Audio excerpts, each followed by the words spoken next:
আসসালামু আলাইকুম। তো বন্ধুরা, আজকে আমি মাত্র 10 মিনিটে খাস্তা মুচমুচে আটার বিস্কুট তৈরি করে দেখাবো। আর এই বিস্কুটটা চা হতে হতেই রেডি হয়ে যাবে এবং আপনারা একবার বানিয়ে অনেক দিন পর্যন্ত সংরক্ষণ করে রাখতে পারবেন। তো চলুন আজকের ভিডিওটি শেষ পর্যন্ত দেখতে থাকুন।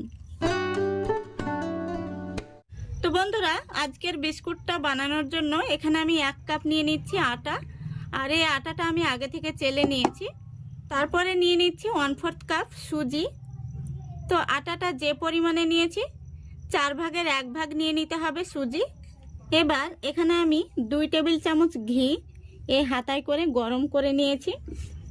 এখানে আমি সুজি আর আটার সঙ্গে এই ঘিটা দেব আর খুব সুন্দরভাবে ময়ান দিয়ে নেব। এইভাবে হাত দিয়ে কচলে কচলে খুব ভালো করে ময়ান দিয়ে নিতে হবে। যতটা ভালো করে ময়ান দেয়া হবে বিস্কুটগুলো ততটাই খাস্তা আর মুচমুচে হবে। দেখুন খুব ভালো করে আমি ময়ান দিয়ে নিয়েছি।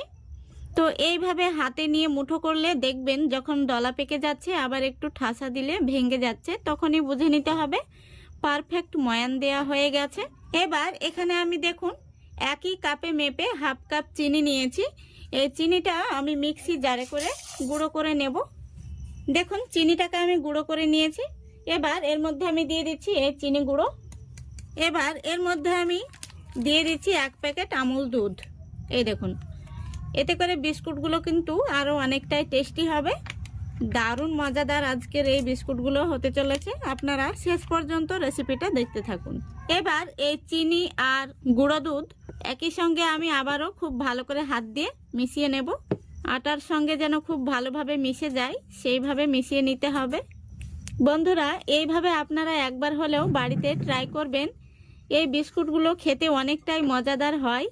আপনারা চা বসিয়েই কিন্তু তৈরি করে নিতে পারবেন। দেখুন খুব ভালো করে আমি মিশিয়ে নিয়েছি। এবার এখানে আমি নিয়েছি তরল দুধ। দুধটা আগে থেকে আমি জাল করে ঠান্ডা করে নিয়েছি। এবার এই চামচে করে অল্প অল্প দুধ দেব আর মেখে নেব। দুধটা একসঙ্গে বেশি দেওয়া যাবে না, এভাবে অল্প অল্প করে চামচ দিয়ে তুলে তুলে দিতে হবে আর হাত দিয়ে খুব ভালো করে মেখে নিতে হবে। আর বিস্কুটের ডোটা একটু শক্ত করেই মাখাতে হবে, নরম যেন না হয় সেদিকে লক্ষ্য রাখতে হবে। দেখুন খুব সুন্দর করে আমি ডোটাকে মেখে নিয়েছি। এই দেখুন ডোটাকে আমি দুটো ভাগে ভাগ করে নিচ্ছি। এখানে আমি দুটো লেচি কেটে নিচ্ছি। এই দেখুন, এবার এখানে আমি একটি রুটি বেলা পিড়ে নিয়ে নিচ্ছি। তারপরে দেখুন আমি একটি লেচি নিয়ে নিলাম। দেখুন এবার এখানে আমি একটি প্লাস্টিক নিয়েছি। এবার এইভাবে আমি প্লাস্টিকের উপর দিয়ে বেলুন দিয়ে বেলে নেব। তো একটি রুটির মতো করে বেলে নিতে হবে, একটু মোটা সাইজের। রুটিটা কিন্তু ফেটে ফেটে যাবে আর ফেটে ফেটে গেলেই কিন্তু বিস্কুটগুলো খাস্তা তৈরি হবে। দেখুন আমি খুব সুন্দর করে বেলে নিয়েছি। এবার প্লাস্টিকটা আমি তুলে নিচ্ছি। এরকম পুরুত্ব রেখে বেলে নিতে হবে। এবার এখানে আমি একটি কৌটোর খাপ নিয়েছি বিস্কুটগুলো কাটার জন্য। আপনারা চাইলে কুকি কাটার দিয়েও কেটে নিতে পারেন। সাইডের অংশগুলো আমি তুলে নিচ্ছি। এগুলো দিয়ে আবারও আমি বিস্কুট তৈরি করে নেব। দেখুন বিস্কুটটা কত সুন্দর গোল তৈরি হয়েছে। বিস্কুটটায় আমি উপর থেকে এই ছুরি দিয়ে একটু ডিজাইন করে নিচ্ছি। দেখুন ডিজাইনটা আমি কিভাবে করে নিচ্ছি আশা করি আপনারা দেখে বুঝতে পারছেন। দেখুন বিস্কুটটা দেখতে কত সুন্দর হয়েছে। একইভাবে আমি সবগুলো বিস্কুট রেডি করে নেব, তারপরে আপনাদের দেখাচ্ছি। দেখুন সবগুলো বিস্কুট আমি রেডি করে নিয়েছি, দেখতে কত সুন্দর হয়েছে। এই দেখুন, এবার বিস্কুটগুলোকে চলুন ভেজে নেব। দেখুন গ্যাসটা অন করে আমি ফ্রাই প্যান বসিয়ে দিয়েছি। ফ্রাই প্যানের মধ্যে দিয়ে দিচ্ছি সাদা তেল। বিস্কুটগুলো ডুবো তেলে ভাজতে হবে, তাই আমি একটু তেলটা বেশি পরিমাণে দিয়েছি। তেলটা খুব ভালো করে গরম করে নিতে হবে। দেখুন খুব ভালো করে আমি তেলটা গরম করে নিয়েছি। এবার একে একে তেলের মধ্যে বিস্কুটগুলো দিয়ে দিচ্ছি। গ্যাসের ফ্লেমটা আমি মিডিয়ামে রেখেছি আর মিডিয়ামে রেখে বিস্কুটগুলোকে আমি ভেজে নেব। বিস্কুটগুলো আমি একটি চামচ দিয়ে উল্টে দিচ্ছি।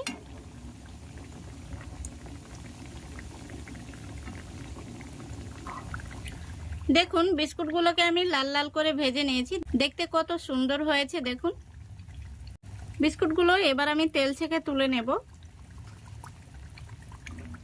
দেখুন সবগুলো বিস্কুট আমি তেল থেকে তুলে নিয়েছি। দেখুন সবগুলো বিস্কুট ভেজে নিয়েছি। বিস্কুটগুলো দেখতে কত সুন্দর হয়েছে আর কতটা ক্রিস্পি হয়েছে আমি আপনাদের ভেঙে দেখিয়ে দিচ্ছি। দেখুন এই দেখুন